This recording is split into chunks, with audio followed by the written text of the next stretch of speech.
सेब उत्पादकों ने बीजेपी नेता चेतन सिंह बरागटा के नेतृत्व में कांग्रेस सरकार की किसान विरोधी नीतियों, सेब एमआईएस योजना में कथित भारी अनियमितताओं, किसानों के उत्पीड़न और एचपीएमसी के गंभीर कुप्रबंधन के खिलाफ एचपीएमसी मुख्यालय शिमला के बाहर जोरदार प्रदर्शन किया। प्रदर्शन के दौरान बागवानों ने एचपीएमसी के प्रबंध निदेशक को एक विस्तृत ज्ञापन सौंपते हुए तत्काल कार्रवाई की मांग की।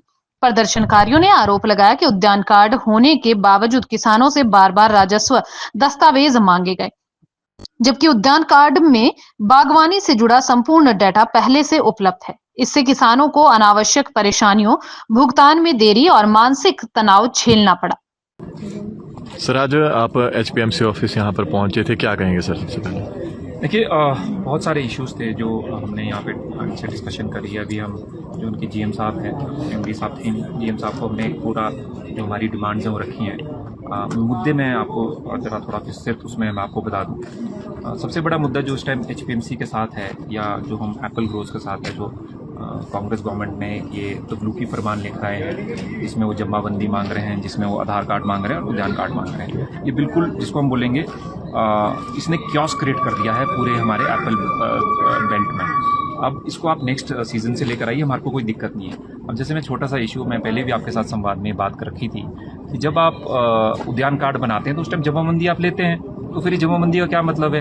एक मैंने उदाहरण दिया, उसकी 5 सिर्फ बोरियां हो रही है जुब्बल में, एक हमारे बागवान की, और लोकमित्र केंद्र में उनके 1500 से 2000 रुपये लग रहे हैं, जितना वो तो बोल रहे छोड़ ही देंगे पेमेंट्स। तो ऐसे बहुत सारे मुद्दे हैं जो इस टाइम फेस कर रहे हैं। जैसे किसी की लैंड जो है उसने लीज पर ली है, तो वो क्या करेगा बेचारा, जिसने एचपीएमसी को बोरियां दे दी है।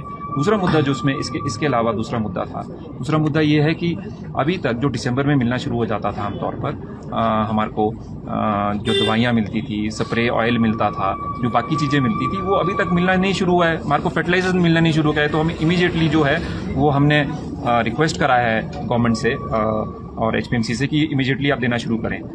एक और इशू मैं यहाँ पे रखना चाहता हूँ। देखिए, ये पूरा क्योस और जो गड़बड़ी है वो कब शुरू हुई? जब आपने एप्पल जो सेंटर्स हैं एमआईएस के माध्यम से वो नहीं खुले टाइम पर। जुलाई 15 के आसपास खुल जाने चाहिए थे। कई जगह तो ऐसे हुए कि अगस्त तक भी जो है वो नहीं खुले थे, और खुलने की वजह से वो जो है सेब है वो मार्केट में फ्लड होना शुरू हुआ, और जिसकी वजह से प्राइस जो है गिरा।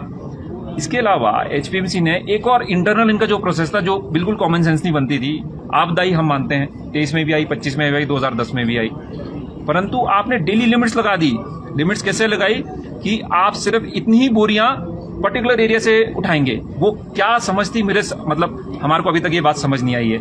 इसके अलावा आपने क्या करा, जहां पर 2023 में जब आपदा आई थी तो आपने वहां पर जो है गाड़ियों को जाने के लिए, पिकअप को जाने के लिए आपने परमिशन दी। इस बारी क्यों नहीं दी? क्यों नहीं उठाने दिया आपने माल?